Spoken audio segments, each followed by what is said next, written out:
എല്ലാവർക്കും എന്റെ നമസ്കാരം. ഓം ശ്രീ ഗുരുഭ്യോ നമ. ഓം ശ്രീ ഋഷിഭ്യോ നമ. ഓം ശ്രീ പരമഋഷിഭ്യോ നമ. ഓം ശ്രീ പരാശക്തിയൈ നമ. ഋഗ്വേദം 1-ാം അധ്യായത്തിൽ 159-ാമത്തെ മന്ത്രമാണ് ഇവിടെ പറയാൻ വേണ്ടി പോകുന്നത്.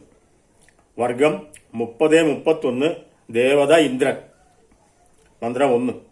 ആത്വാ വഹന്തു ഹരയോ വൃഷ്ണം സോമപീതയേ ഇന്ദ്രത്വാ സുരജക്ഷസ.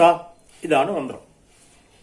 അന്വയം: ഹേ ഇന്ദ്ര, വൃഷണം ത്വാ സോമപീതയേ ഹരയ ആവഹന്തു തഥാ സുരജക്ഷസ ത്വാ പ്രകാശയന്തി. ഇതാണ് അന്വയം. ഹേ ഇന്ദ്ര, വൃഷണം ത്വാ കാമാനാം വർഷിതാരം ത്വാം. അഭീഷ്ടവരദായകനായിട്ടുള്ള ഇന്ദ്രദേവ, അങ്ങ് സോമപീതയെ സോമരസം പാനം ചെയ്യാനായിട്ട് യാഗവേദിയിലേക്ക് ഹരയ ഹരികൾ എന്ന കുതിരകളോടുകൂടി. ഇന്ദ്രദേവന്റെ കുതിരകളുടെ പേരാണ് ഹരികൾ. ആവഹന്തു ആനയിക്കട്ടെ.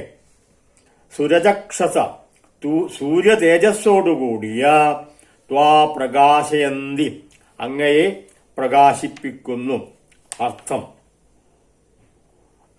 അല്ലയോ ഇന്ദ്രദേവ, അഭീഷ്ടവർഷകനായിട്ടുള്ള, അഭീഷ്ടവർഷകൻ എന്ന് പറഞ്ഞാൽ ഉപാസകന്റെ ഭക്തന്മാരുടെ ആഗ്രഹങ്ങളെയെല്ലാം പൂർണ്ണമാക്കി കൊടുക്കുന്നതായിട്ടുള്ള ദേവൻ എന്നർത്ഥം. അങ്ങനെയുള്ള ഇന്ദ്രദേവ, അങ്ങയെ പ്രീതിപൂർവം വരദാനങ്ങളെ ചെയ്യുന്ന അങ്ങയെ, ഭക്തന്മാർക്ക് വരദാനങ്ങളെ പ്രദാനം ചെയ്യുന്ന അങ്ങയെ ഞങ്ങൾ യാഗവേദിയിലേക്ക് ഹരികൾ എന്ന കുതിരകളോടൊപ്പം സോമപാനത്തിനായിട്ട് ആഹ്വാനം ചെയ്യുന്നു, സ്വാഗതം ചെയ്യുന്നു. കൂടാതെ സൂര്യ തേജസ്സോടുകൂടിയ ഋത്വിക്കുകൾ ഉത്കൃഷ്ടമായ മന്ത്രജപത്താൽ അങ്ങയെ കൂടുതൽ ശോഭയുള്ള പ്രകാശമാനനാക്കി മാറ്റുന്നു. മന്ത്രസിദ്ധിയാൽ പരിശുദ്ധമായിട്ടുള്ള അന്ധക്കരണത്താലും സൂര്യവർച്ചസം നേടിയ ഋത്വിക്കുകൾ, ഋഷികൾ ഇന്ദ്രനെ പ്രകാശിപ്പിക്കുന്നതും ഇന്ദ്രന് ശോഭ കൂട്ടാനും കഴിവുകൾ നേടിയവരാണ് ഋത്വിക്കുകൾ അഥവാ ഋഷികൾ. ഗായത്രി മന്ത്രത്തോടുകൂടി അർഘ്യദാനം ചെയ്യുന്നവരാണ് ഋത്വിക്കുകൾ. മന്ത്രസിദ്ധിയാൽ പരിശുദ്ധമായ അന്ധക്കരണത്താലും സൂര്യവർച്ചസം നേടിയ ഋത്വിക്കുകൾ.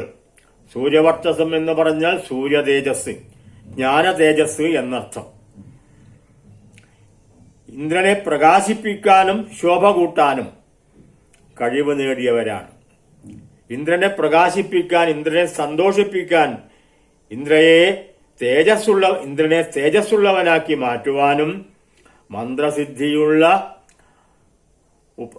ആളുകളാണ് ഋത്വിക്കുകൾ എന്നർത്ഥം. ഗായത്രി മന്ത്രത്തോടുകൂടി അർഘ്യദാനം ചെയ്യുന്നവരാണ് ഋത്വിക്കുകൾ. ഗായത്രി മന്ത്രജപത്തോടുകൂടി സൂര്യന് ജലം സമർപ്പിക്കുന്നതായ കർമാനുഷ്ഠാനമാണ് അർഘ്യദാനം. സന്ധ്യാവന്ദനാദി കർമാനുഷ്ഠാനങ്ങളിൽ അതീവ മഹത്തരമായിട്ടുള്ള കർമ്മവും അർഘ്യദാനം തന്നെയാണ്. ഈ രംഗം ഇവിടെ അവസാനിക്കുന്നു. വീണ്ടും കാണാം. നമസ്കാരം.